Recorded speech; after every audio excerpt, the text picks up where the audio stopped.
There we go. You should see my slides now. Thanks for having me. I'm very glad to be here, albeit just remotely. I would love to be there in person. Many of the people in the room I know and have known for a long time and would have loved to see them.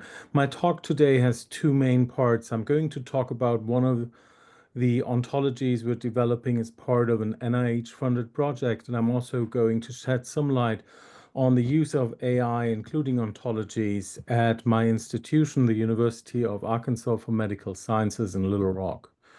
So the ontology I'm talking about is part of the TIPTOE project. The aims of the TIPTOE project are to analyze the impact of organizational parameters on trauma centers and notably the patient outcomes from those trauma centers. Many of you might know that trauma care in the US is organized by different levels of centers, where level 1 and level 2 trauma centers are the highest level, and it goes down to level 5 on the national scope. In some states, we even have level 6 trauma centers. We want to share the information that we find with stakeholders in a way that is intuitive and that can guide their decision-making process. And then as a third aim, we want to assess the institutional commitment of trauma care, to trauma care, sorry for that. So what we do is we develop a novel tool called the Knowledge Path Explorer that allows stakeholders to explore their organizational structures and how they relate based on our statistical analysis to their patient outcomes. So how do they contribute to the patient outcomes? Those analyses were just wrapped up, and I can say that we're preparing papers on those for trauma surgery journals, and we're very excited about those results. Part of this effort is to develop and maintain the ontology of organizational structures and trauma centers and trauma systems. Sorry, there's an S missing after trauma centers. This is an NIGMS funded R01 in its last year. So we got this one renewed 3.5 years ago. Before the renewal, it was called CAFE. We rebranded it as TIPTOE because we changed a few core things. One is that we now have a multiple PI team, which is me and my surgical colleague, Dr. Kevin Sexton. The sites of the project are UAMS, Vanderbilt, UF, and MCW. And this is the basic architecture. I'm going to basically jump over this. If anyone has an interest, I will not be there in person for any conversations, obviously, but feel free to send me an email. I'm happy to provide more input. So this is the Knowledge Path Explorer as we now see it. It allows people to go through the nodes of a knowledge graph that we built in the background. They can search the knowledge graph using not using specific search terms, using a free text field to search for aspects, and then they can explore how organizational structures in their trauma center, like the education level of the trauma program manager or the number of trauma surgeons who are current with a specific certificate, affects their outcomes. So OOSTT, the ontology we built for that, covers organizational structures of trauma care, such as a trauma center, trauma system, trauma medical director, and so on. Trauma-related certificates like the Advanced Trauma Life Support certificates. It covers professional roles like the medical director. It also covers deontic roles. For example, the authority to appoint members to the trauma service. And it covers patients' outcomes as they are collected by the American College of Surgeons Committee on Trauma's Quality Improvement Program, which uses the National Trauma Data Standard. OOSTT follows OBO Foundry principles. It's listed on the OBO Foundry. It uses BFO as an opera ontology. We built this in relatively close collaboration with OMERS. Bill Hogan is part of our project team reviewing OOSTT in every year and giving us feedback. It reuses lots of classes from other OBO Foundry ontologies, for example, OMERS, Mondo, IDO, Maxo, and others. It also reuses the document act ontology, which by an accident of fate is not retrievable through the OBO Foundry. And there is, in case you have those slides in front of you, there's the Perl for our ontology. One thing that we do is we have a distinction between professional and deontic roles. These were developed by me together with Neil Ott, who was a close collaborator at the time. Some of you might know him.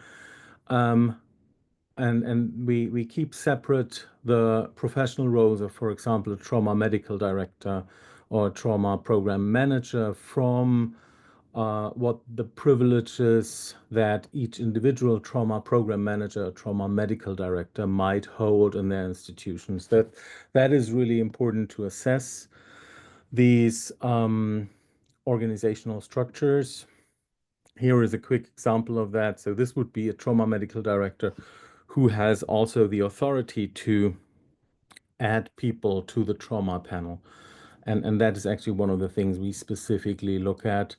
The adding is not always the problem. Sometimes the trauma medical director can add, but they cannot remove them, and that becomes an issue in itself. We do have a few publications. The one on the right, I mean, we have more than those, trust me, but those are the ones that are really relatively recent, hopefully recent, regarding the ontology. We presented an expansion of the ontology that was done with a summer student at ICBO last year. The paper on the right has just been submitted to a Knowledge Graph conference in Germany. We expect to learn whether it was accepted in the next 2 days. But if it is not accepted, we will submit this probably to another journal. Okay, and I think that was all I wanted to say about the OOSTT ontology. We're happy to collaborate with people. I have been in touch with Dr. Hurley about the injury ontology. OOSTT itself does not define injury. We reuse existing terms for that, but I think there might be some chance of collaboration here because injury is like the bread and butter business of trauma care. And I want to talk a little bit about what we do with AI and ontologies at the University of Arkansas for Medical Sciences and at our CTSA hub. Many people in the room know me. I just wanted to show this real quick to give you an idea of the different roles that I'm having in my institution. So I'm the vice chair of the Department of Biomedical Informatics. I'm the associate director for strategic collaborations in the Translational Research Institute, which is UAMS's CTSA hub.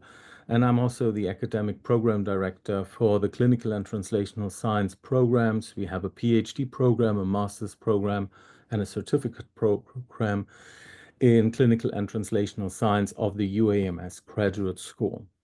So for those who don't know my site, just a few explanations. UAMS is a medical university with 5 healthcare-related colleges.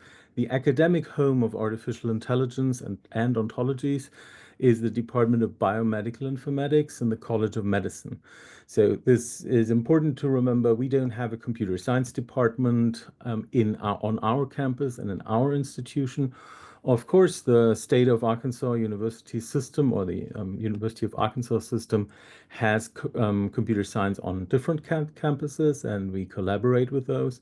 But our campus itself does not have computer science or any such enterprises on our campus. The chair of our department leads the Biomedical Informatics core of the Translational Research Institute.